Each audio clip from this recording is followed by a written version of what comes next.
live the life beyond the boundaries we set on ourselves, to live and to run boundless, to be inspired, to achieve, to overcome the mountaintop in our life.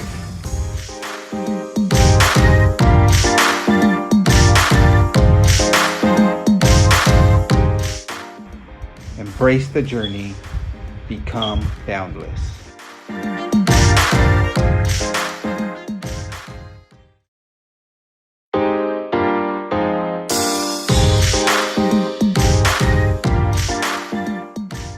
And so my next guest is a young gentleman.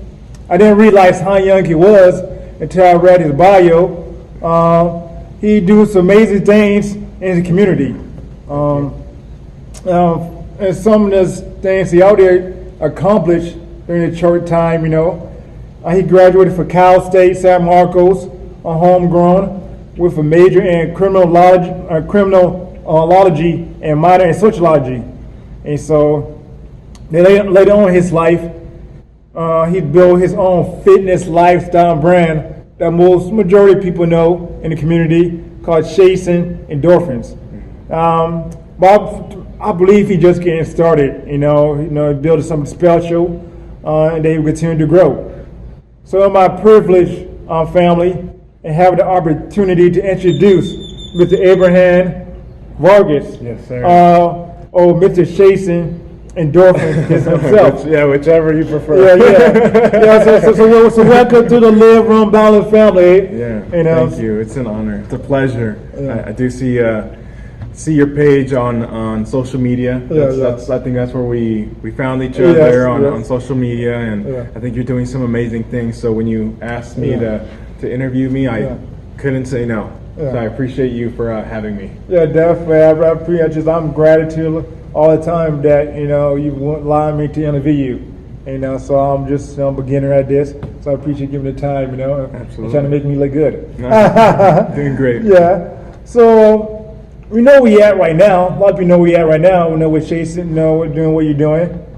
But it's a process, it's a journey you all got to take to get to where we are. Mm-hmm. So tell me how your life just growing up around here in sunny San Diego, Riverside, or San Marcos. Tell me your life growing up around here. So I'm originally from Riverside. Okay. Born and raised Riverside, Moreno Valley, for those of you familiar with the Inland Empire. I went to high school out there, and then came to college out here, like he mentioned, Cal State San Marcos, graduated 2015, degree in criminology and justice. Okay. My whole thing going into college, I knew I wanted to work with the community. I've always been someone that likes to help others. So at that time, law enforcement was the route that I thought I was going to take. So that's why that major. That's where that came from. I actually worked on campus for 3.5 years as a community service officer. Oh, nice. And then after college, I did a lot of ride-alongs, a lot of research on police departments and stuff like that. And after college, I did have a change in plans. It wasn't originally what I thought it was, and I also figured that there was other ways that I can help my community. So I did dabble a little bit into nonprofits. Worked at the Boys and Girls Club San Marcos for a little bit, and eventually, the biggest way that I think I've helped is with the brand Chasing Endorphins. Yes, definitely. So just having act of service was always something that you enjoy doing. Mm-hmm. The question I'm going to ask now, I probably didn't write it down. But that's something that your family taught you. Yeah, no, absolutely. So I grew up, I have 5 sisters, mom, my stepdad, who I consider to be my dad. Mom was always helping, parents were always helping. We had to work with what we had. There was a point where my mother had to raise me and my 2 other sisters on her own. She was a single mother for about 2 years, and then she met my stepfather, and he took great care of us. I actually ended up changing my last name to his last name because he raised me when I turned met him when I turned 10. He Okay. raised me 11 until now I'm 27. Yeah. So, yeah. That's But I did special. definitely learn it from them. Okay. They're very giving, very helpful. Any Yeah. neighbors that needed help, they were there to lend a helping hand, even if when they didn't have any themselves. Yeah. Yeah. Okay then. And just going back to your time in college, or maybe your life after college, and just in between your life after college and between what you're doing now. Yeah. What was your journey in between during that time? During that time. That journey, so going into college, you you think you're gonna go to college, you're gonna figure it out, and college is college is your pass into the adulthood. That's the way I looked at it. Where definitely. I was like, I'm gonna get this degree, and I'm gonna have my career, and then I'm gonna get my house and my family, and you get a rude awakening of what real life is. So between college and between now, there was a lot of things that happened. There's some a bad habit that I mentioned on my Instagram that I got from college, which was binge drinking, which is something that it's very common, and when you're around people that are doing it feels normal. Well, I've done it myself. I remember, it's something that majority, I would say I know majority, but a lot of the kids have done. I've done it. Throughout the years, as a young person. Yeah. Before college. I was in high school. Yeah. At high school to my probably mid-20s. And that's kind of where I was around that age too, 25, 26, and that's where I was kind of like, what am I doing? I'm just working a regular job after having my college degree, living for the weekends. What's the party that's going to happen on Friday or Saturday, and then recovering from your hangover on Sunday, and then doing it all over again. Definitely. Not really having anything outside of that. It was just like, your friends hit you up. That's where you were, you were going out partying that weekend, and that's kind of where I got the little wake up call, like, hey, there's a lot more to life. Just being alive, having the opportunity to be alive is a blessing. So that's kind of where things started to change. Okay then. Yeah. So definitely. Also, it's a process that we got to go to and figure out. Our own. I mean, we got we grew up with probably a loving family and stuff like that. But sometimes we got to go do stuff all to to see the light. So and that light, with that light, tell the family about that light bulb moment. In 2018. To help you to make the necessary change in your life. The light bulb moment, I think there isn't one specific time. I think growing up in a Christian household, I kind of I knew my values and my morals growing up, and I knew I was kind of straying away from what I was taught, what I knew was right and what I knew was wrong. So there's always that subconsciously I always like, I shouldn't be doing this, or I should, I knew I shouldn't, be there if I was, going out and partying or stuff like that. But it was honestly my mother's prayers that she would always reach out. Hey, how are you doing? How are things going?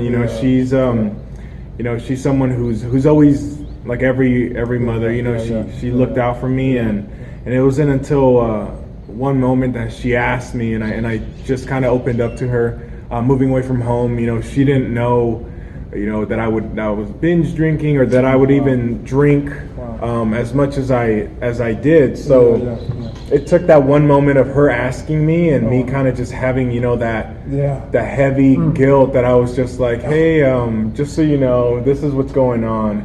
And ultimately that was the best thing I could have done. Because I opened up about that, and then that only led to healing, and that only led to being where we're at today. If I kept that a secret and just kind of stayed with the group that I was with, I would have just continued that path, because that's what everyone else was doing. Definitely. It take what would the world want to say just to open up about your what about your mom? Tell your mom what you were doing, you know? Yeah. I didn't know how she would take it. Right. Yeah. No, that was definitely a scary moment. Yeah, I know. Yeah. But it take guts, it take, I guess, heart, whatever, words you want to do. Yeah, so definitely. Yeah. But you did, that was needed, so. Yeah. Yeah, so, yeah. And with that, after you make that, you tell your mom, you make that change, but it still was other stuff that help you along the process. Right. Right. Then you mentioned your bio, how we talked about earlier about different podcasts that you listen to that help you along the way. Yeah. And what are some, and from like me, I like to listen to podcasts too. That kind of helped me, when I get started and doing what I'm doing. Right. And so, what are some of your favorite podcasts that you like listening to? Right. And to help you along your journey. Yeah. So podcasts were definitely a part of my change. I think the biggest thing about podcasts, it wasn't just listening to any podcast. It was like we were talking about earlier, it was the Les Browns, the Lisa Nichols, the Ed Milet. Even, the biggest one was this gentleman doesn't have a podcast, but he's been on multiple podcasts. Was listening to David Goggins. David Goggins, man, that man is incredible. And I would I got to a point to kind of go back a little bit more. So part of what helped me change. So I told my mom I opened up about that, and I knew there needed to be change, but in order to have change, you need to make change. Yes. So I couldn't continue doing what I was doing already and expect a different result. So in the back of my mind, I don't know if it was God that told me or, a thought that just came to my mind that, I knew there was benefits in running. Okay. There was benefits in running, and at the time, I've always had an active lifestyle, but I hated running. Running just like most runners. I don't know if that's how you started, but I don't think anyone wakes up in the morning and is. I think we're happy about the feeling that we're going to get after we're done running, but the running itself is always a hard thing. So I knew there was benefits behind it, and then I came across David Goggins' podcast on. He was on Joe Rogan. Oh yeah, I know about that. So I listened to that podcast, and he was talking about strengthening the mindset, and how he used running to help him deal with his things and all that stuff. I gave it a try. All right. And initially, my mile times, they're not the best right now, but back then, I was averaging 11 minutes and 30 seconds and only running, I think the most I only ran before I actually started running was like 2 miles, 2.5 miles. Okay then. Yeah, so that's kind of where I started, and that also, that was the positive habit that I was using to replace the negative one, which was drinking. So if I was going to go on a run Friday night or Saturday morning, I knew that I couldn't drink. Because it's kind of hard to run when you're hungover or you're still drunk in the morning, So that going back to it, podcast, a lot of David Goggins, Inky Johnson. Okay, I hear you. I see an interview done. Early this year, he done it with Ed Milet. Yeah. See, kind of like his arm or something like that. That was a great interview. Football accident. We won't get into that because that's a whole nother amazing story, life journey. But that's kind of where it came. I started reading, and David Goggins was one of the first books that I read. But it all happened. We're talking about it right now. But it all happened with time. Change. Like it wasn't easy. It was new to me. I definitely had to get outside of my comfort zone. Just having this conversation right now, 2 years ago, I share also that I had social anxiety. So part of my drinking was to go out and have fun, but it was also because I was dealing with social anxiety, and I would look like the most confident guy when I would go out because I was drinking, but in reality, I was hiding. I was hiding from being myself. I wasn't comfortable in my own shoes. And then that also led to so I would drink to take care of my social anxiety, and then as many of you guys know, drinking is also a depressant. Yeah. So then I started dealing with the depression side of it, and then I would drink to be happy, and then to deal with my social. So it was a vicious circle. Yeah, definitely. But yeah, like changing my mindset. That's the biggest thing. Why I started. I knew reading the books, listening to the podcast. Yeah. That was all for the mental. Oh yeah, the definitely. mental change. Yeah, it definitely is mental. The mindset, the mindset is a powerful thing, to work on, to change, Yeah. It just the mindset. It just different routine. Just I don't know. It's a lot of stuff. It's crazy. Yeah. They wanted to push you, and when I want to make a change, it's hard. To get unstuck. Yeah. Right. Yes. And the beauty thing about the mind is that you can recreate yourself. Yeah. Who we are right now doesn't have to be who we are for the rest of our life. Oh yeah. That's the beauty about changing your mindset. Yeah, definitely.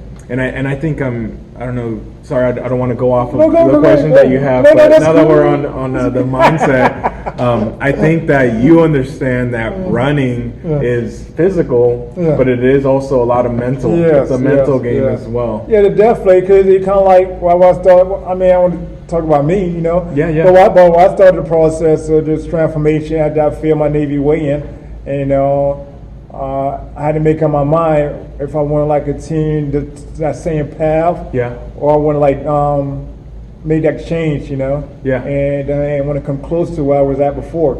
So I make up my mind, so I'm gonna put everything in to make that change, change my eating habits, and working out more, getting the help that I need, and just really put myself into the grind doing that, Absolutely. And I just seeing the transformation take place from where I was at before, and then to the other side of it, during that 7-month process of failing my Navy win, and then to another Navy win, and 7 months from that, and just see wow, able to do that, that crazy. And if I could do that, anybody, but Builds you got to confidence. but you just got to be willing to put yourself into the grind, Put the work in. Yeah, waking up early, running to your puke, and just and go back at it again, But it does something to you after you do know that you could do that, So yeah. So it's a lot of patience. Yeah. A lot of, or when I first started,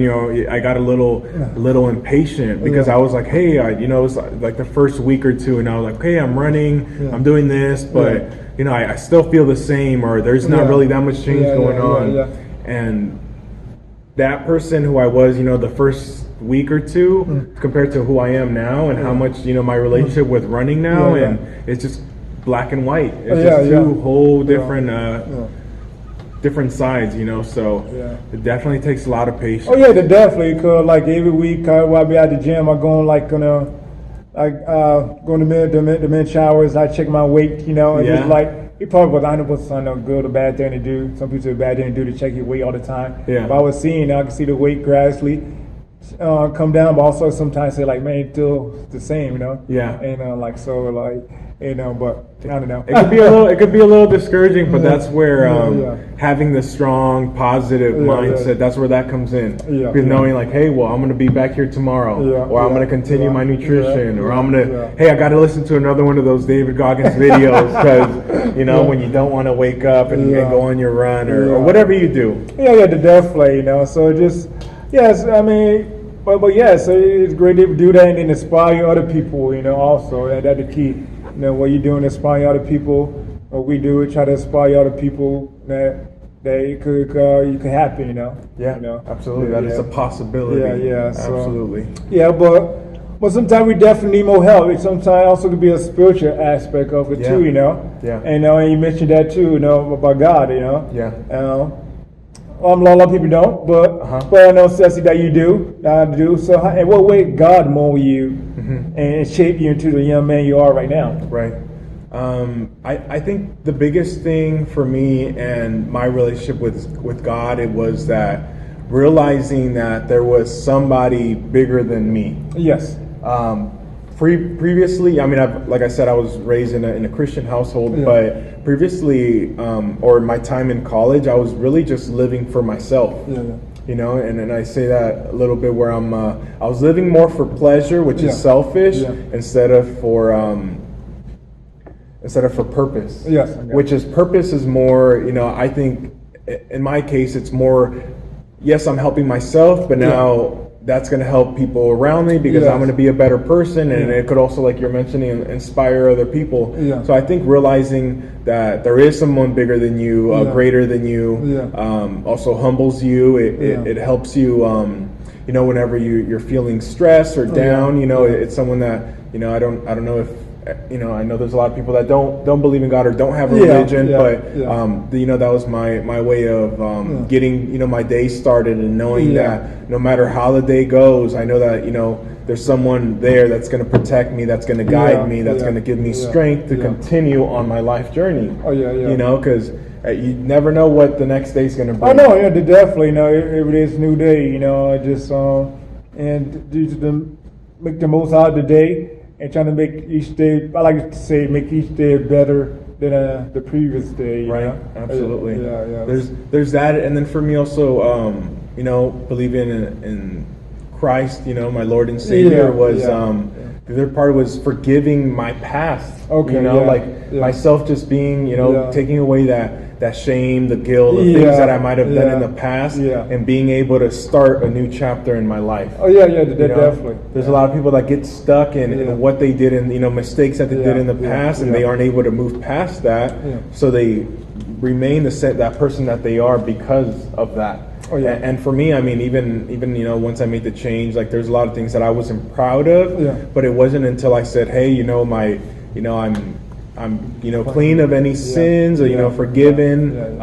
You know, Lord had mercy on me. You know, this is a new day, this is a new chapter, and that's, you know, that's kind of where I am now. Your past is part of your story, and part of the journey. You know, that to go through. Sometimes you got to go through stuff like that. You know, right? And I mean, and so we can share that with others. You know, and help other people out. Absolutely. You know that. If you've been through that situation, you know, like wow, you know, and overcome it, and say all about like the things you have to overcome. You know? There's this saying. It says, if there's no test, there's no testimony. You know. If I didn't have anything, like if I didn't have all the bad stuff that happened in my past, like, I mean, Chasing Endorphins would be good, but it no one would be able to relate. Like, I know. I dealt with you know. You know, the social anxiety, the depression, the life changes, the drinking, you know, if I didn't have all that, you know, people would be like, oh, well, he's a normal person just putting out a fitness brand. You know, so it is more relatable, and like you were saying, it helps inspire because people can relate to what you're going through. Hopefully they can. Hopefully, hopefully they can. So that good. The message behind the brand or behind the name. The message behind your name, you know. So awesome. So speaking of, you know, your brand, we're gonna get to that some more. You know, so tell the family more about Chasing Endorphin and just what the meaning behind it. Chasing Endorphin. Everybody know about Chasing Endorphin. Get that running high, something like that. So tell us why Chasing Endorphin. So the mission statement for Chasing Endorphins is bringing awareness to the mental health benefits of exercise and having a positive mindset. So it's not just the benefits of exercise, it's also, you also have to have add that positive mindset at the end, because you know, I tell people, I'm like, you know, what's the point of being in the best shape of your life, you know, you just going out there and running every day and, you know, having a six pack and all that stuff, that's all cool, but what if your mindset isn't where it needs to be? What's the value of you having, you know, being in great shape, but, you know, you're dealing with, you know, depression, or you got the anxiety, you know, so you have to have that mindset. You have to also focus on that, and that's where we were talking earlier. That's where the podcasts come in, the prayer, the reading the books, you know, getting knowledge, expanding your mind. not being so narrow-minded in what you know. Yeah. So Chasing Endorphins, like I said, that's the mission statement for that. Okay. I also have the slogan that I put on the back of the shirts, which is one step closer to a better you. Okay. Yeah. So yeah. that Nice. I thought that was it went great with the name, but Yeah. it also can be very general, where my one step closer to a better me could be different than yours. Yes. You know, like I can be yeah. like, hey, I'm dealing with this depression, so what I'm going to do is, X, Y, and Z to try to help me. So that's my step. Yeah. But you could be, you mentioned weight loss. Yeah. That could be you're taking one step to help with that. Yeah. You know, so that's one thing. The main thing behind it is very community based. Okay. It is a lifestyle fitness brand where this is not something that I came out with the brand, now I'm good, my life is good. Like, no, it's something that I'm living every single day, where if I don't get my workout in, if I'm not eating right, if I'm not listening to the podcast, like I could easily go back to where I was. This is you have to constantly be building on it. And I like that now having the brand, it gives me a lot of accountability. Because it's not just for me anymore. I know. There's a whole community of chasers out there. Yeah, I see that. Yeah. So, I mean, the biggest thing, like I said, the biggest thing behind the brand is to try to help others, whatever they may, however they may need help. But that's my biggest thing. I mean, I never planned on creating a brand. It just kind of came about. I told my friends, I first opened up about my mental health to my friends and my family, and then they were like, well, you need to share this with people and all that stuff. So Chasing Endorphins was something I tagged completely randomly when I first started running. And then I was like, wait, that's going to be the name for it. So I started building on that, Chasing Endorphins. I hit up one of my friends, my friend Pablo, if he gets to see this in LA, he created the logo, which everyone loves the logo. I did a great job on that, and then built the Instagram page. Started writing notes, like, okay, what am I, how is this going to look? What am I going to do with it? And eventually, it's becoming what it is now. It's evolved over time, definitely. My biggest thing is not to make money off of it. I have my full-time job for that. My biggest thing is to spread the message and help others that this could help, if whether they're dealing with any kind of mental health, or they just need exercise to get rid of work stress in the family. It's just them knowing that exercise is a natural remedy or alternative to dealing with that. So that's pretty much what the message I'm trying to push. And that's great. And it's very community based. So like you're doing something to inspire the community. So when you reached out to me, I was like, definitely, I would definitely love to work with you. Any way that we can we can help. Because it's enough for everybody, to do something. Oh yeah, So definitely. So you caught my attention, and so you definitely stand out. So I got to hook up with this guy, Chasing Endorphin, so. Thank you. Thank you again. So, There's two words that start with the letter C. There's competition and collaboration. Competition is you close yourself off, you try to do it on your own, and you sink or you swim, But there's a collaboration side where, it's like you and I. I'm helping you out, you're helping me out, we're helping at the end of the day, our community is the one that benefits the most out of it. Definitely. So we know a lot of people running community, that are doing stuff, working together. Shout out to Ultra Buzz, whoever. South Bay YMCA Trail Runners. CCR crew. So we all those out there. We just one big family. Absolutely. They're trying to bring some love. Trying to bring some light. Especially this year, for sure. Mental health is, with everything going on, COVID, the election, there's a lot of political things going on, and then we don't have to get into that definitely. No. But there's a lot going on right now. Yes, it is. There's a lot. Being at home. I know. So definitely. So at least we do our part to help. Absolutely. and you probably already answered yourself already. So how have your new life in fitness and health help you with your own mental health? Yeah. Yeah. So I mean, kind of what I mentioned earlier is this isn't something that I do it and then I'm done. This is something that I know that for the rest of my life, and I mean, our bodies are created to work out. Yeah. You know, when the release of endorphins is literally your body thanking you. You know, you get that overwhelming what people call runner's high. Because your body's pretty much like, hey, you know, you ran, you know, release endorphins, you get that euphoric feel. And then besides that, you know, it helps with depression, like I said, with anxiety, with stress, and a few other things. So it's your body's natural way. Just when you start eating healthier, you feel better, you have more energy, you look better. So it's all kind of a domino effect. You know, one good thing leads to another good thing. So the question was for how it helping you with your own mental health. You know, it's helping me. I can better understand now where if I'm feeling down or if I'm feeling, you know, anxious. One of the biggest thing that it's helped me with is to get out of my comfort zone.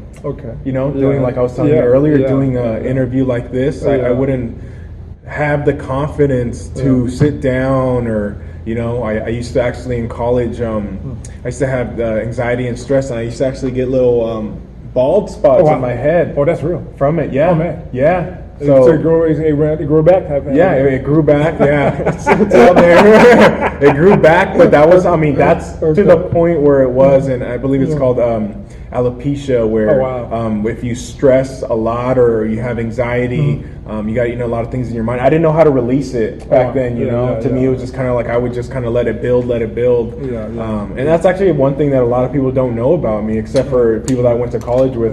I had to change up my haircuts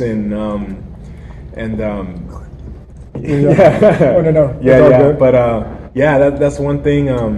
It's helped me. I mean, I haven't had that since college. You know, I haven't. The beginning of COVID was one time when I kind of started, you know, getting a little down, and the gyms were closing, and you know, I wasn't gonna. I didn't know if I was gonna have a job. You know, there's all these unanswered questions, but and then I realized I was like, hey, this is something. This is my time. You know, this is where our community needs us the most. Okay then. That's good. You know. So far in your young life.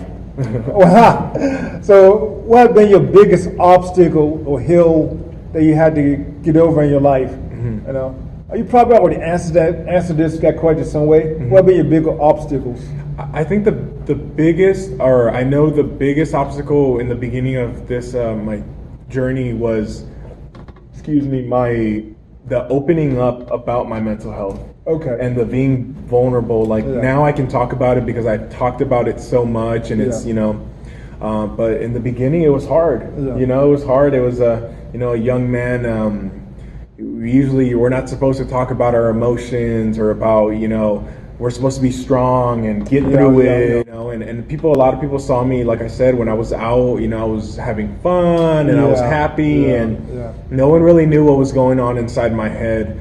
So I think initially opening up about that was one of the hardest obstacles, where I mean, it went from, you know, me questioning, should I do this, you know, not having confidence, like, you know, all that stuff kind of played a factor in it, and now, I mean, I know that my vulnerability is actually a way to help others, you know, if there are, you know, other people dealing with it, or even having, you know, a drinking problem, you know, it's something that I can talk to people about now, but it took me having the courage to open up about it to get to that point, and that's really the only reason why I still, you know, open up about it and I talk about it, and I created a brand from it, is to try to help others, because I know where I was back then, and it wasn't a nice place, you know. Oh, that's great. You know, just help, you know, or other people overcome their hills. You know, we got to go through in life. You know, so that's what it is. You know. and running, they've got hills, got to like run up, Yeah. Sometimes we need some help, so Yeah. there's like, Little encouragement. Yeah, to yell at us, to get some energy. Yeah, so definitely. So we're going to go the opposite direction. Okay. What have brought you the greatest joy, or what have been your greatest accomplishment so far in your life? So far.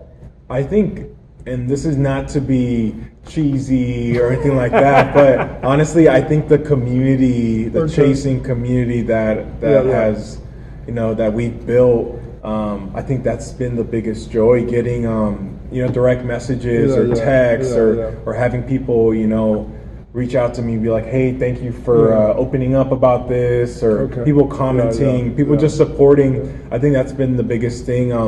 It's been a reinforcement that I'm doing the right thing. And it's also knowing that I can help others. That kind of goes back to me wanting to live for purpose. Yes.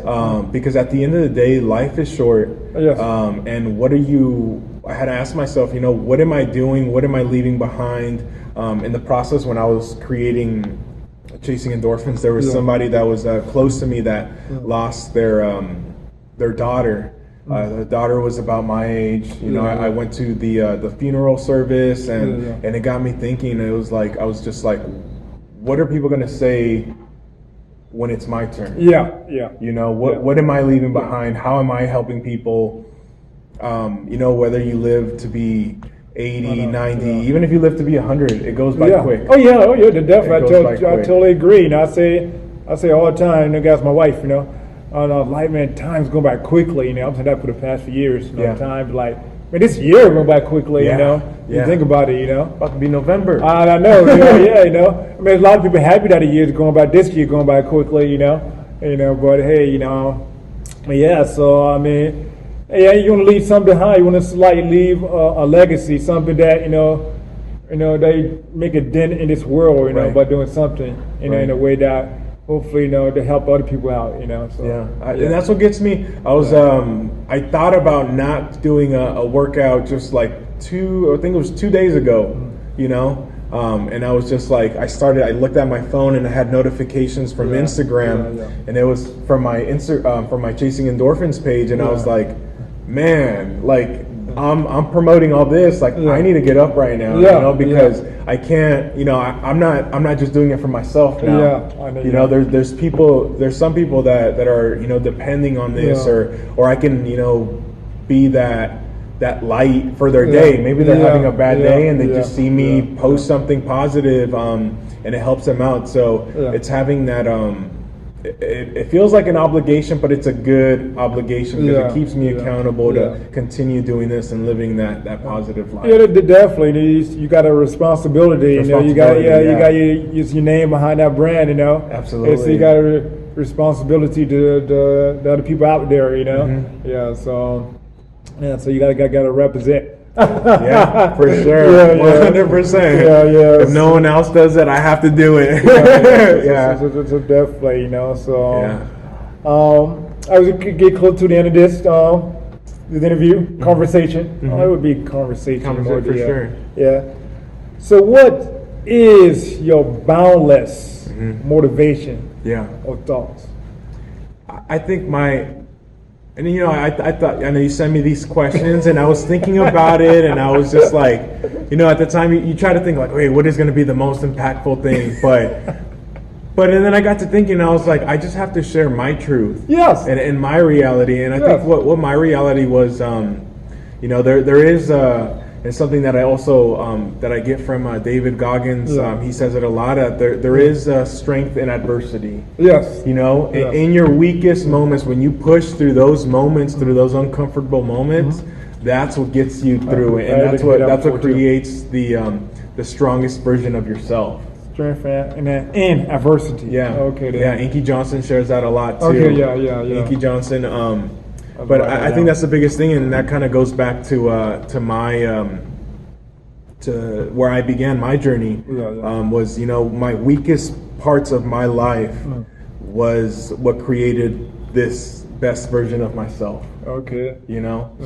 So to anybody out there, if you are dealing with anything, whether anything negative, whether it is mental health, whether you're concerned about your weight, your image, whatever it is, use that as fuel to motivate yourself to become a better person, because there is another side. There is absolutely another side. I'm pretty sure you can share something that there is a light at the end of the tunnel. It's sometimes it don't seem like it. It's sometimes like take for a long time to get to that point. A lot of twists and turns, a lot of hills and valleys, a lot of failures, mistakes. Maybe compare yourself to that other person.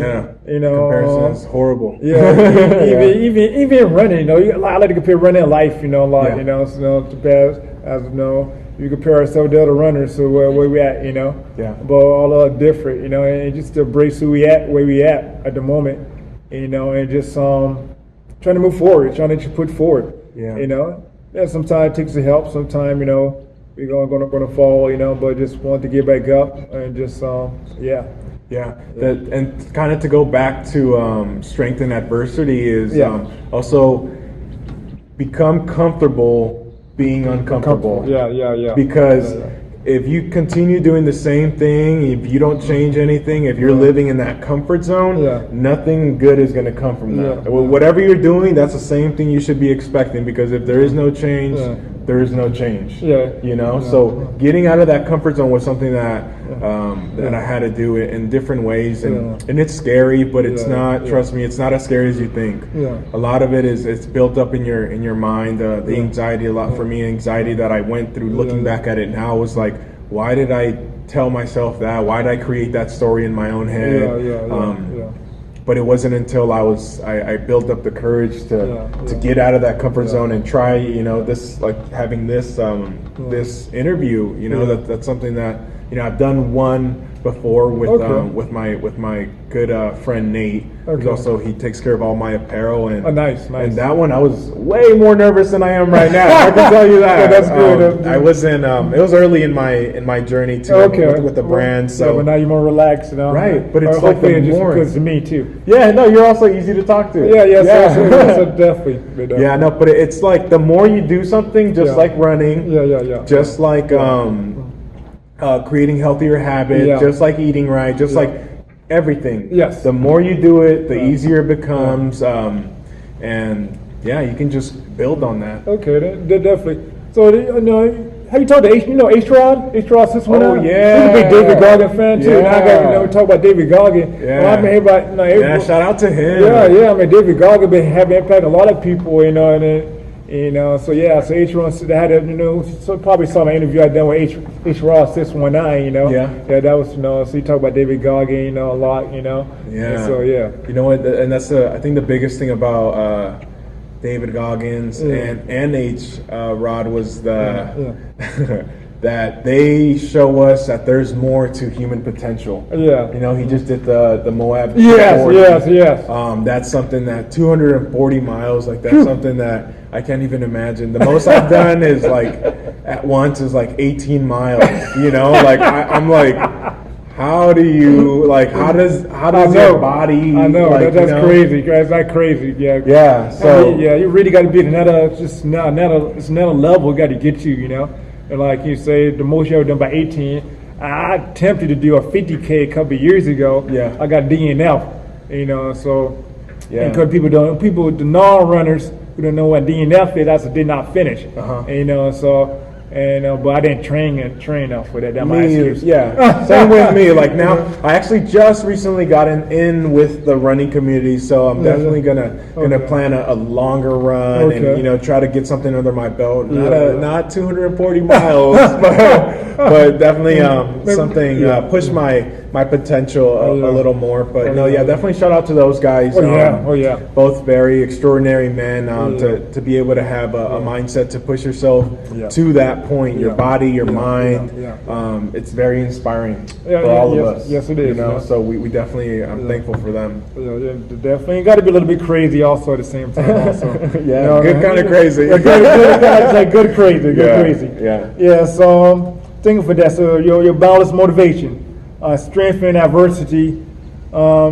And that way, I guess you can find the best version of yourself, right? If I say that right. Right. You know, and so with that said, do you have any last words to leave the Live Room Boundless family? I mean, what I'm pretty much going to tell you is just whatever you're dealing with, don't let that stop you. You mentioned earlier, you might feel like you're stuck sometimes. The only way to get unstuck is to have action. There was one, you probably know Eric Thomas too. E.T. Oh yeah. E.T. Fire. He mentioned one of his videos. He was like, at one point, some of you need to stop watching these motivational videos and become the motivational speaker. Because now you're just fiending for the videos. Now you just want to hear it. But what are you doing with the knowledge that you're getting? The same thing with you, the knowledge, the motivation that you're giving the people. It's one thing to listen to it and to enjoy it and stuff like that, but it's like, it's not until you have that action. That's the difference maker. Both you and I can have all the knowledge in the world, but if I decide not to use it and you decide to use it, that action is what's going to separate us. No doubt. Whatever you're going through, whether you guys need help with anything that I shared, feel free to reach out on my Instagram page. I'd be more than willing to help however you can. Surround yourself around positive people. Surround yourself around people that you want to be like, people that you look up to. Don't be afraid to reach out. Don't be afraid to ask questions. That's where change comes. If I want to learn how to do podcasts and learn and be like you, the only way that the quickest way, most direct way that I can learn that is by asking you. And we're all a very positive, welcoming community. So I definitely want to thank you for having me here on your podcast, for making it a live podcast, and I appreciate your time. Yeah, definitely. That's something we've been talking about for a while. After you brought it up to me, just want to do it live, just feel the energy. So you feel it? I feel it. I feel the energy for sure. So it's good. It's good being out here in San Marcos. Shout out to the San Marcos community. North County, San Diego community. So I love it. It's so beautiful out here. So much love. Thank you, Flo. Thank you for hooking me up with this shirt. Also, both of us being a Lakers a fan, so I got the French gear, Chasing Endorphins. This is the Kobe Forever shirt right here. Kobe Forever. Yes. It's got the Kobe Bryant quote on the back. And then we also, thank you for the hat, Boundless. I'm trying to get my hands on one of these. The shirt. I think they can reach out to either one of us, and I think we're both trying to our message might be a little different, but I think what we're trying to do and motivate and inspire our community is the same. Just help. And that's what brings us together. Just help out people, inspire people, for what we doing and what we've been through, all those got different journey we got to take, but we got to embrace it. We probably don't like it at the time, but there was something we had to embrace. But you can't look back on it and feel like I wish I wouldn't have done that. We had to embrace what we've been to, what we did then could help us to make us who we are right now, to overcome that. And then we have our story to share.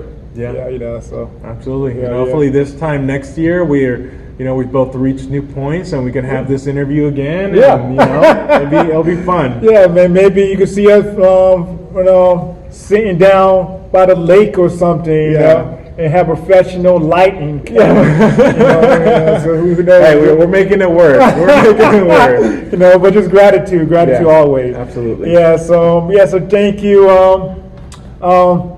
and thank you, Abe. Chasing Endorphin community. Just taking this moment to be with the Live Room Boundless family. And also, thank you, family, for joining me on another episode of the Live Room Boundless podcast. Living a life beyond the boundary that you set on yourself. Until next time.